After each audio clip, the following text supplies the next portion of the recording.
ಹೇ hi ಎಲ್ರಿಗೂ welcome back again for 30 days 30 talks. This is day 7.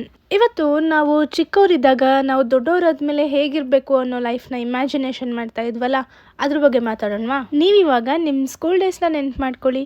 ನಾವು ಚಿಕ್ಕವರಿದ್ದಾಗ school ಡೇಸಲ್ಲಿ ಏನು ಅನ್ಕೋತಾ ಇದ್ವಿ, ಕಾಲೇಜ್ ಮತ್ತು ಜಾಬ್ಗೆ ಹೋಗೋರ್ನ ನೋಡಿ ನಾವು ಕೂಡ ಬೇಗ ದೊಡ್ಡವರಾಗಬೇಕು, ಲೈಫಲ್ಲಿ ಫುಲ್ ಫ್ರೀಡಮ್ ಇರುತ್ತೆ, ಎಂಜಾಯ್ಮೆಂಟ್ ಇರುತ್ತೆ ಅಂತ. ಅಡಲ್ಟ್ ಲೈಫ್ ಬಗ್ಗೆ ಏನು ಇಮ್ಯಾಜಿನೇಷನ್ ಅಂತೀರಾ? ಲೇಟಾಗಿ ಮಲಗ್ಬೋದು, ಯಾರಿಗೂ ರಿಪೋರ್ಟ್ ಮಾಡಬೇಕಾಗಿಲ್ಲ, ಟ್ರಿಪ್ಸು, ಫ್ರೆಂಡ್ಸು, ಪಾಕೆಟ್ ಫುಲ್ ಮನಿ ಇರುತ್ತೆ, ಹೀಗೆ ಎಷ್ಟೋ ಕನಸುಗಳು. ಬಟ್ ಇವಾಗ ರಿಯಾಲಿಟಿ ನೋಡಿದ್ರೆ ಅಲಾರಾಮ್ ಕೂಡ ನಮ್ಮ ಬಾಸ್ ಆಗ್ಬಿಟ್ಟಿರುತ್ತೆ. ನಿದ್ದೆ ಅಂತೂ ಕೇಳೋದೇ ಬೇಡ, ನಿದ್ದೆ ಮಾಡಬೇಕು ಅಂದ್ರೂ ನಿದ್ದೆ ಬರಲ್ಲ. ಸ್ಟ್ರೆಸ್ ಒಂಥರ ಡೈಲಿ ವಿಸಿಟರ್ ನಮ್ಮ ಲೈಫಿಗೆ. ಪಾಕೆಟ್ ತುಂಬಾ ಮನಿ ಅನ್ಕೋತಿದ್ದೆ, ಬಂದು ಯಾವ ಸ್ಪೀಡಲ್ಲಿ ಹೋಗ್ಬಿಡುತ್ತೆ ಅಂತೀರಾ? ಫ್ರೀಡಮ್ ಏನೋ ಬಂತು, ಆದ್ರೆ ನೆಮ್ಮದಿ ಲೈಫಿಂದ ಗಂಟು ಮೂಟೆ ಕಟ್ಕೊಂಡು ಮನೆ ಬಿಟ್ಟು ಹೋಗ್ಬಿಟ್ಟಿದೆ. ಸ್ಕೂಲಲ್ಲಿ ಹೋಮ್ ವರ್ಕ್ದೇ ಒಂದು ದೊಡ್ಡ ಟೆನ್ಷನ್ ಆಗ್ಬಿಟ್ಟಿರ್ತಿತ್ತು.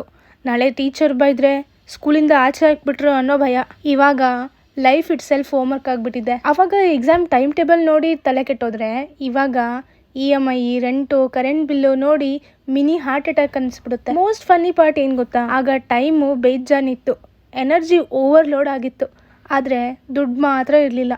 ಇವಾಗ ಮನಿ ಸ್ವಲ್ಪ ಬರುತ್ತೆ, ಆದರೆ ಟೈಮು ಇಲ್ಲ, ಎನರ್ಜಿನೂ ಇಲ್ಲ. ಇದು ಯಾವ ಥರ ಯೂನಿವರ್ಸ್ ಪ್ಲಾನಿಂಗ್ ಅಂತ ಗೊತ್ತೇ ಆಗಲ್ಲ. ಅವಾಗೆಲ್ಲ ಒಂದಿನ ಹಾಲಿಡೇ ಸಿಕ್ಕರೆ ಸೆಲೆಬ್ರೇಷನ್, ಇವಾಗ ಒನ್ ಡೇ ಸ್ಟ್ರೆಸ್ ಫ್ರೀ ದಿನ ಸಿಕ್ಕರೆ ಹಬ್ಬ.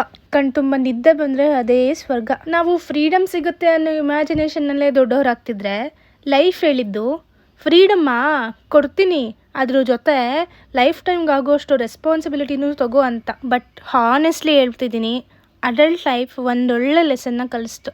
ಏನಂತೀರಾ? ನೀವು ಹಳೆ ದಿನಗಳನ್ನ ಮಿಸ್ ಮಾಡ್ಕೋತಾ ಇದ್ದೀರಾ? ನಿಮ್ಮ ಇಮ್ಯಾಜಿನೇಷನ್ ಯಾವ ರೀತಿ ಇರ್ತಾಯಿತ್ತು ಕಮೆಂಟ್ ಮಾಡಿ. ಅಷ್ಟೇ, ಮತ್ತೆ ನಾಳೆ ಮಾತಾಡೋಣವಾ? ಬಾಯ್ ಬಾಯ್.